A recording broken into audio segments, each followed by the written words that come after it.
Muscle contraction is at the basis of all skeletal movements.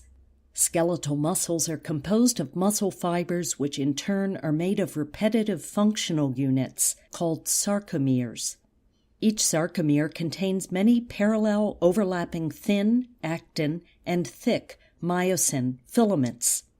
The muscle contracts when these filaments slide past each other, resulting in a shortening of the sarcomere and thus the muscle. This is known as the sliding filament theory.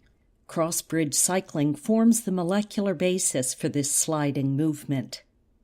Muscle contraction is initiated when muscle fibers are stimulated by a nerve impulse and calcium ions are released. The troponin units on the actin myofilaments are bound by calcium ions. The binding displaces tropomyosin along the myofilaments, which in turn exposes the myosin binding sites.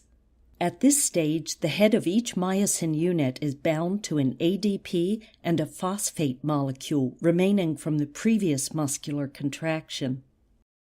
The myosin heads release these phosphates and bind to the actin myofilaments via the newly exposed myosin binding sites. The two myofilaments glide past one another, propelled by a head-first movement of the myosin units, powered by the chemical energy stored in their heads. As the units move, they release the ADP molecules bound to their heads.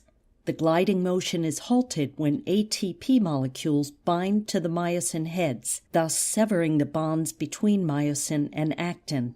The ATP molecules are now decomposed into ADP and phosphate, with the energy released by this reaction stored in the myosin heads, ready to be used in the next cycle of movement. The myosin heads resume their starting positions along the actin myofilament and can now begin a new sequence of actin binding. The presence of further calcium ions will trigger a new cycle.